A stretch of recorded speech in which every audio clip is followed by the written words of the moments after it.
Olá pessoal, estamos aqui em mais um vídeo da disciplina de Agricultura de Precisão e após realizar a interpolação dos dados das amostras de solo, após a geração dos arquivos raster de interpolação, agora nós vamos tratar da interpretação agronômica dos dados de solo que foram espacializados. Então, por exemplo, quando eu tenho um dado de solo, independente do elemento que seja, eu tenho lá 1,2 centimol por decímetro cúbico, 5 centimol por decímetro cúbico, esse valor ele é considerado alto, adequado, baixo. Por exemplo, saturação de base de 40% é um valor alto.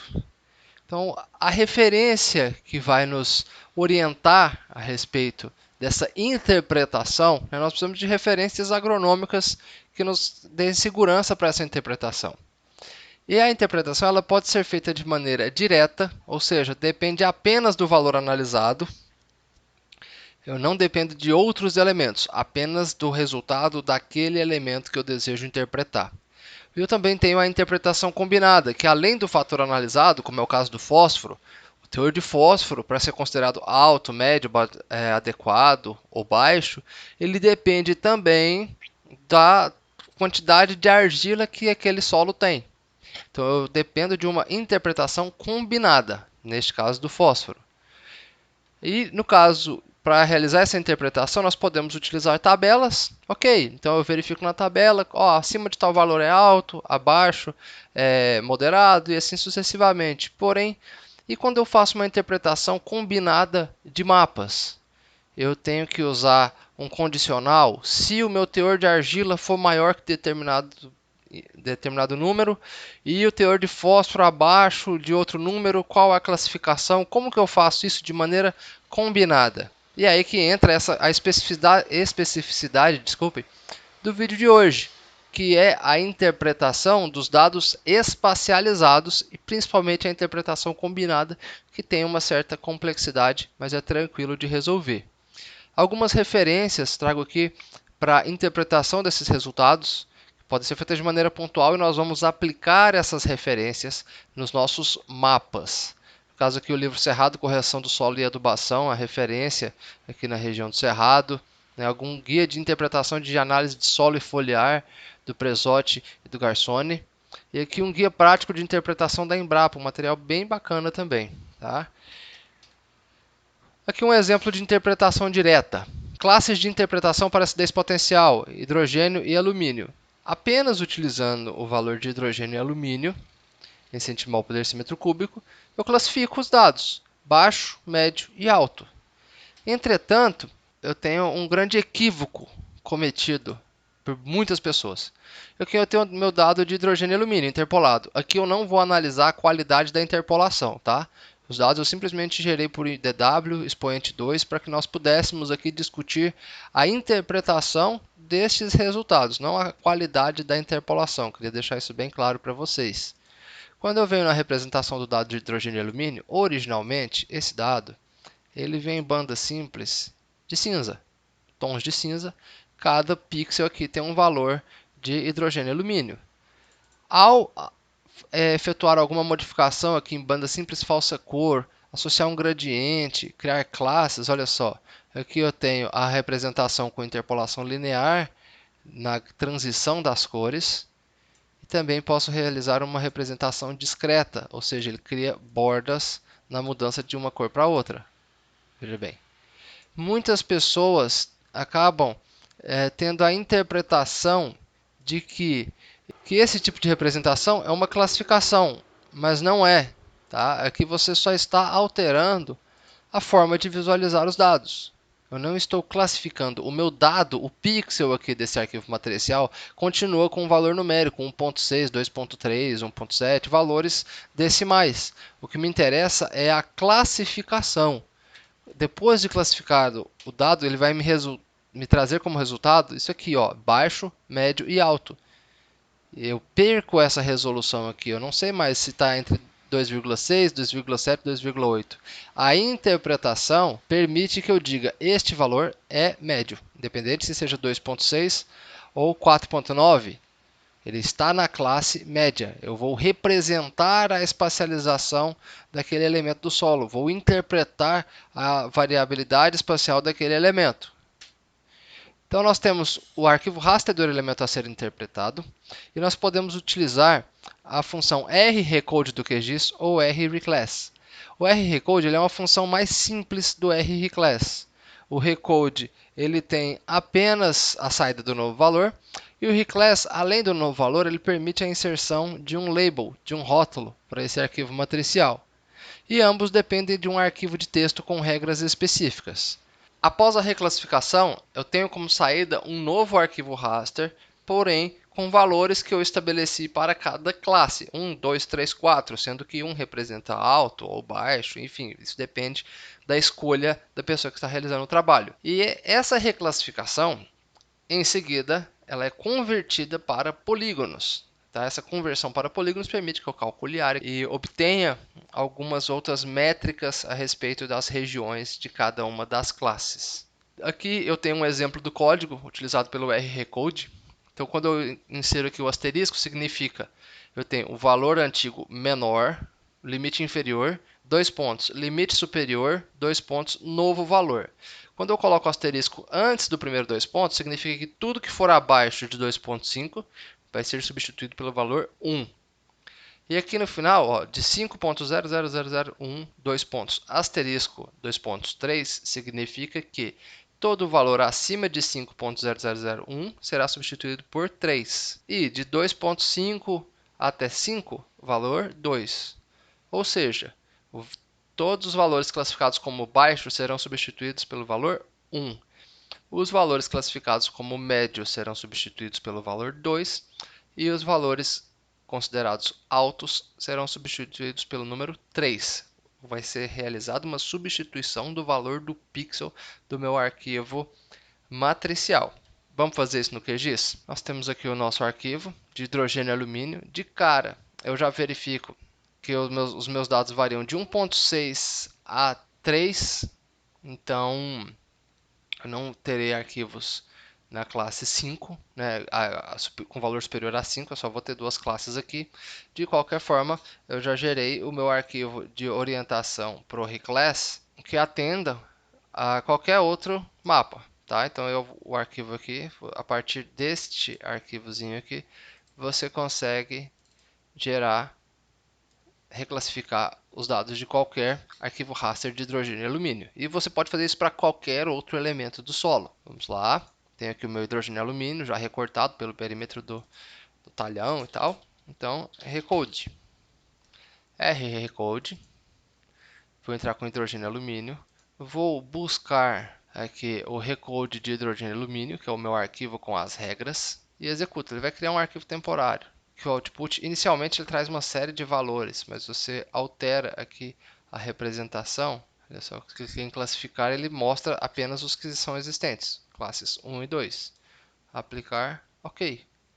Então, 1 são os meus valores baixos, olha só.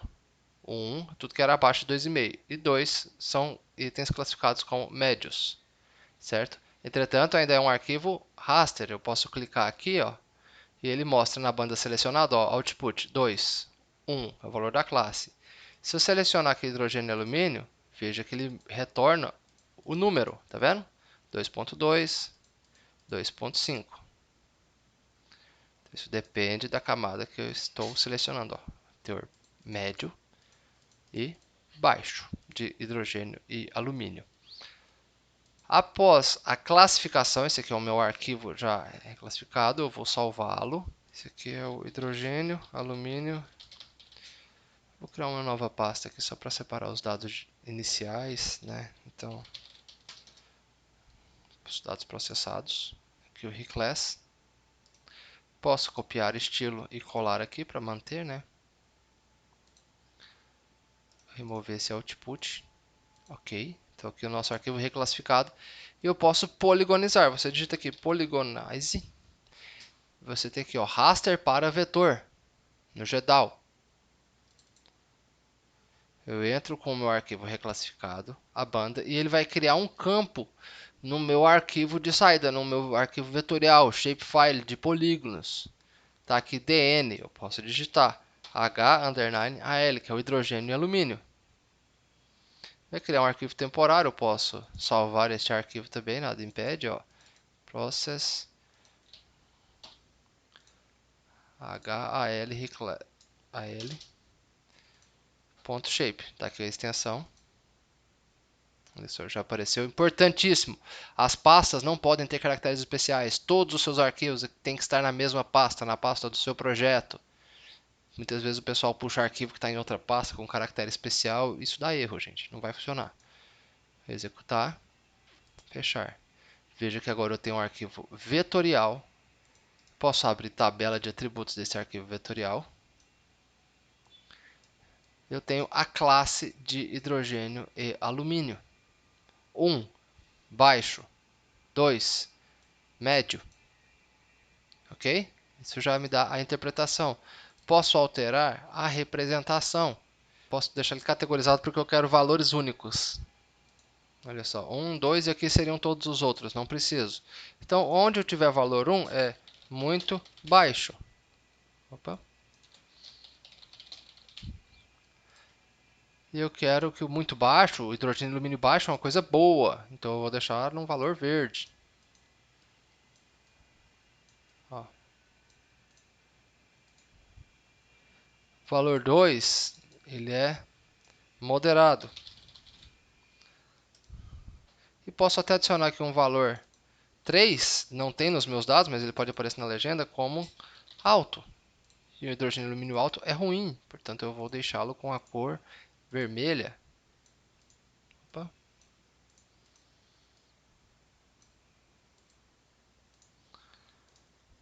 Olha só, a nossa legenda.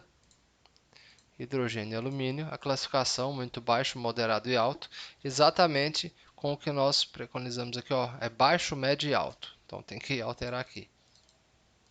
Baixo e alto. Eu posso classificar, somar as áreas de cada uma dessas classes, enfim, executar uma série de outros procedimentos com esse arquivo vetorial. Mas basicamente aqui eu realizei a interpretação dos teores de hidrogênio e alumínio dentro do meu talhão e obtive o seguinte resultado. Tenho regiões com teor de hidrogênio e alumínio baixo, o que agronomicamente é bom, e também tenho teores médios de hidrogênio e alumínio. Isso vai ter impacto numa calagem, uma série de outras operações já tratando da recomendação, que é um assunto nosso posterior. Voltando para a nossa apresentação, aqui a interpretação direta, ela é a mais simples. Nós temos agora a interpretação combinada, e aí nós precisamos ter muita atenção. Aqui, a interpretação da análise de solo para fósforo extraído pelo método Melick 1, de acordo com o teor de argila, para a recomendação de adubação fosfatada em sistemas de sequeiro com culturas anuais. Então, essa aqui é a nossa tabela. Veja que eu tenho 4 classes de argila, 15, 16 a 35, 36 a 60 e maior que 60% de argila. E de acordo com o teor de fósforo no solo, para cada teor de argila eu tenho a interpretação, muito baixo, baixo, médio, adequado e alto. Então eu tenho uma série de combinações de valores de fósforo e argila que vão permitir identificar 5 classes de fósforo, muito baixo, baixo, médio, adequado e alto. Como que funciona a interpretação combinada? O começo ele é igual. Você tem o arquivo raster dos elementos envolvidos, executa o recode ou o reclass, tem o raster reclassificado, gera o polígono e aí daqui para frente é diferente. Nós realizamos o cruzamento de vetores, também chamado de overlay, que você usa o limite dos polígonos de um arquivo vetorial com o limite dos polígonos de outro arquivo vetorial para fazer uma fusão, um cruzamento desses dados, e o arquivo de saída vai ser o resultado desse cruzamento de polígonos, e na tabela de atributos você consegue trazer atributos dos dois dados de origem. E essa tabela do overlay tem uma interpretação associada à combinação dos elementos envolvidos. Então eu vou ter uma situação condicional para teor de argila menor que 15 e teor de fósforo de 0 a 6, é muito baixo. Teor de argila menor que 15 e teor de fósforo de 6 a 12 é baixo. Eu preciso fazer isso para cada uma dessas situações. Então, no mínimo, nós temos aqui 5 vezes 4, nós temos 20 situações. Mas nós vamos observar que existem mais situações ainda. Por quê? O recode de argila tem 4 classes. certo? Não tem nenhum problema. 15, 16, 35, 36, 60 e 60. No caso do fósforo, a coisa já muda um pouco de figura. Você tem que associar os limites de fósforo utilizando todo o conjunto de intervalos que você tem aqui. Ou seja, embora eu tenha de 0 a 6, eu tenho um intervalo que vai de 0 a 2 e outro que vai de 0 a 3. Então eu preciso fatiar os meus dados considerando de 0 a 2, depois de 2 a 3, 3 a 4, 4 a 5, 5 a 6, por conta dos valores que eu tenho nessa tabela. Depois de 6 a 8, é um outro intervalo que eu tenho dentro desse conjunto de intervalos aqui. E 8 a 10, e assim sucessivamente até o 25 e depois maior que 25. Então aqui nós temos a regra da reclassificação de argila e da reclassificação de fósforo, já com os mesmos padrões lá da reclassificação que nós fizemos para hidrogênio e alumínio. Então, eu vou rodar aqui o recode de argila e o recode para o fósforo. Eu já tenho esses arquivos prontos, então isso facilita muito o nosso trabalho. Eu vou juntar tudo de hidrogênio e alumínio em um grupo só, chamar ele de hidrogênio alumínio, deixar ele recolhido aqui tranquilo. Vamos lá, primeiramente a argila, aqui o dado de argila. Já falamos sobre a questão da representação. Essas cores aqui não são classificação, nem quando utilizando o método discreto, porque elas são meramente uma representação. Então, vou entrar aqui no Recode. O dado vai ser argila. O arquivo com as regras de reclassificação é o Recode Arg. Deixa eu até abrir ele aqui para conferir. Olha só, tá vendo? Então, abaixo de 15 e assim sucessivamente. Vamos executar. Aqui nós temos a reclassificação de argila. Anteriormente, nós verificamos que os dados variavam de 34 a 47. Vamos dar uma olhada aqui na nossa apresentação. De 34 a 47, nós temos essa classe aqui de 16 a 35 e 36 a 60, que está associado ao valor 2 e 3. Por isso que o nosso arquivo de saída, veja só, o output, ele tem apenas essas manchas de duas cores. Ele mostra todos aqui, mas eu posso vir na representação e mandar classificar. Veja que eu só tenho valores 2 e 3.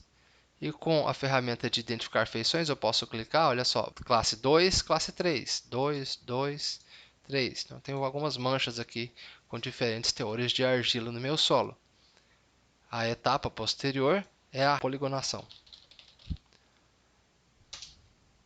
Raster para vetor. Vou pegar o meu output, o meu arquivo de saída, eu vou chamar ele de arg, já vai ser o arquivo vetorial. Eu já fiz a reclassificação e estou convertendo para polígono. Olha só, poligonizar. O campo vai ser arg e o arquivo também vou chamá-lo de arg. Vetorizado, salvar no arquivo. São as classes de argila. Olha só, nós temos um polígono. Vamos abrir a tabela de atributo, classes 2 e 3 e vários polígonos, olha só. O nosso arquivo vetorial de argila.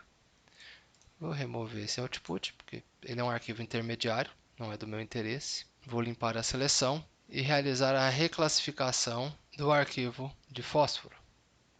Então, o fósforo melic é um arquivo raster. Vamos até dar uma olhada nele, ó. Ele varia de 1 a 25. Na nossa apresentação, verificamos que o 25, dependendo do teor de argila, pode ir do alto, mas tem valores 1, então aqui vamos pegar uma grande amplitude de classes. Eu vou abrir esse arquivo aqui, recode fósforo. Selecionar o arquivo com as regras. Recode fósforo. Apareceu aqui como output, vou desligar o arquivo de fósforo. Veja que eu tive várias classes, mas a partir do momento que eu clico no output, o valor 12, 8, 2, 1 são as classes de fósforo que eu tenho na minha área. Eu não tenho mais o valor em melic, que vai até 25. Se eu for no valor mais alto aqui, ó, 13, que correspondia à classe dentro daquela gama de valores com valores mais altos do nosso trabalho. O output agora eu vou poligonizar. Então esse output, vou chamá-lo de P, o nome do campo a criar.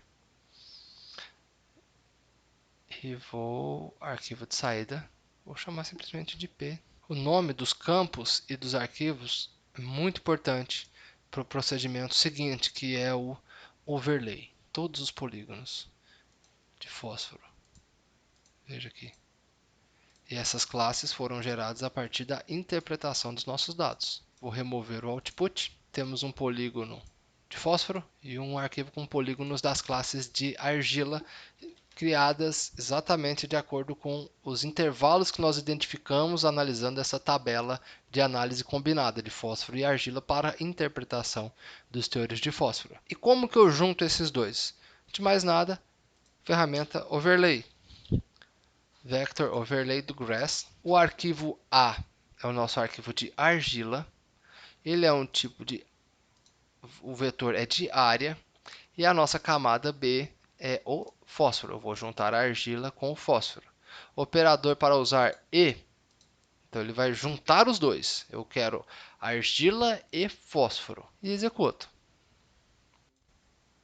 Eu tenho um output e olha que interessante o resultado desse output.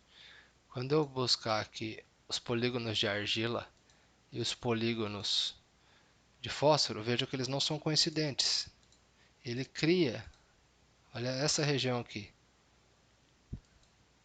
Verificaram que eles fazem um cruzamento dos limites dos polígonos. E ao abrir a tabela de atributos, eu tenho a argila, que era o valor da classe de argila lá do meu arquivo original, o campo argila, e o B, que é o arquivo de fósforo, que tinha o campo P. Eu verifico aqui que eu estava na classe 2 de argila e na classe 13 de fósforo. A combinação dessas duas classes vai permitir que eu identifique com precisão qual a classe de teor de fósforo no solo dentro dessas 5 aqui. Como nós temos várias combinações, olha só. Eu tenho 5 classes de saída, de 1 a 5, muito baixo, baixo, médio, adequado e alto. E agora nós vamos utilizar a calculadora de atributos. Aqui eu fiz apenas as combinações para saída 1. Olha só, quando a argila for igual a 1, ou seja, abaixo de 15, e o fósforo igual a 1, fósforo 1 é abaixo de 2. Então está nessa situação aqui. Então, muito baixo. Quando, na mesma situação, o fósforo classe 2, o que é a classe 2 de fósforo? Ó, de 2 a 3. Eu continuo ainda no muito baixo. Argila 1, nessa linha. Fósforo classe 3 de fósforo é de 3 a 4. Continuo no muito baixo. Então, até o valor de fósforo 6, que é na classe 5, tá? Olha só, classe 5. Então, enquanto eu estiver na classe 1 da argila e na classe 5 de fósforo, o meu resultado é muito baixo, é 1. Estarei nesse conjunto. Então, essas linhas aqui, todas essas linhas, são necessárias apenas para essa ocorrência. Você pode usar também maior, menor, igual. Aqui eu usei igual para detalhar todas as possibilidades. Tá? Aí, quando eu vou para a argila 2, que é de 16 a 35, ou seja, neste intervalo, eu começo de novo. Ó, e fósforo, 1, 2, 3, 4, olha só, até a classe 4 é até valor 5. De 4 a 5, classe 4. Veja que de 0 a 5, com 16 a 35 de argila, meu resultado é muito baixo, classe 1. E aqui a mesma situação para a classe 3 de argila, quais classes de fósforo estariam ainda classificando como muito baixo o resultado final. E para a argila 4, acima de 60, apenas na primeira classe, ó, até 2 de fósforo, eu tenho teor muito baixo.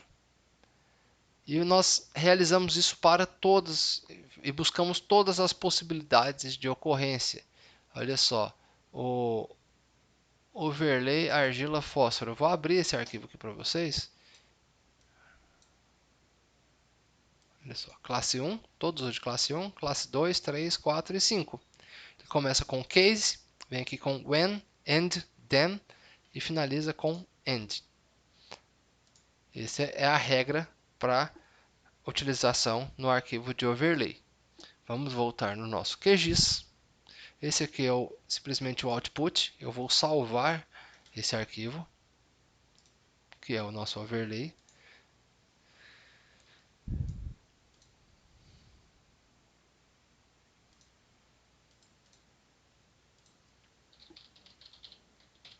overlay de fósforo.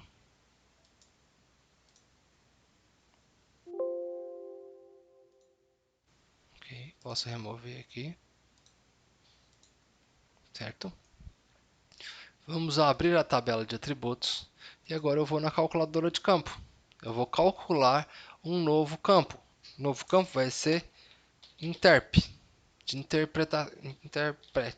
interpretação. Ele vai ser um número inteiro, porque as minhas classes vão de 1 a 5. Vou abrir o meu arquivo de overlay, copiar todo o texto. E por que é muito importante que a nomenclatura dos arquivos esteja correta? Porque observem que eu tenho a_arg. Eu tenho aqui a_arg também. b_p. b_p.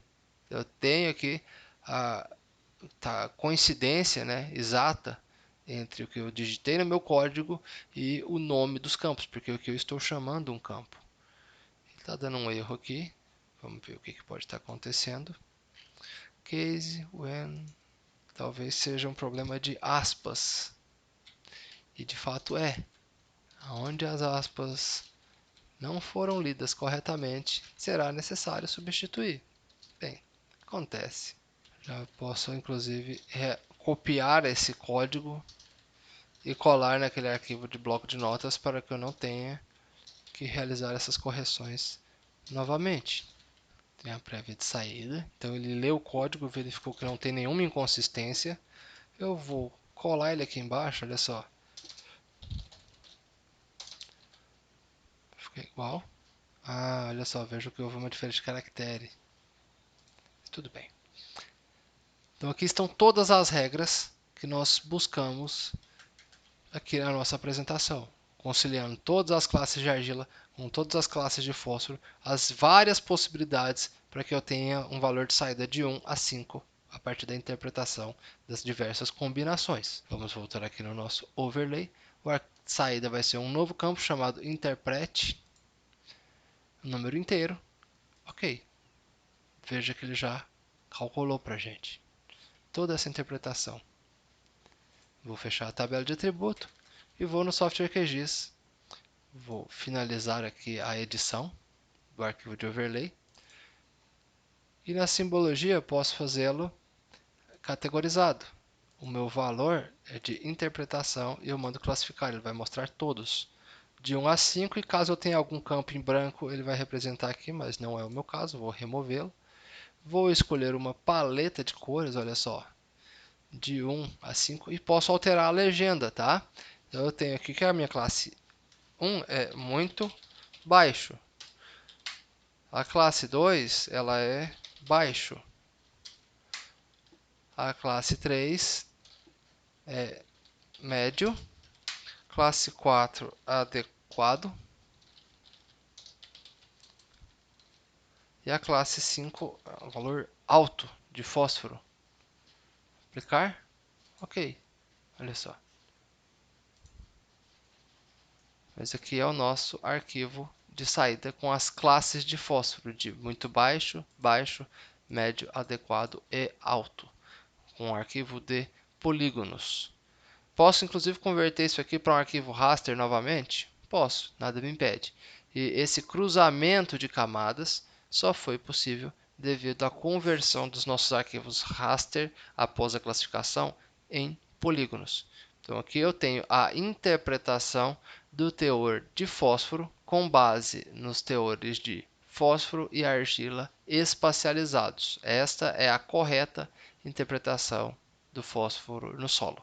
Lembrando que aqui eu não estou analisando qualidade de interpolação de dados. A intenção desse vídeo é mostrar os métodos que você pode utilizar para realizar a interpretação dos dados de saída.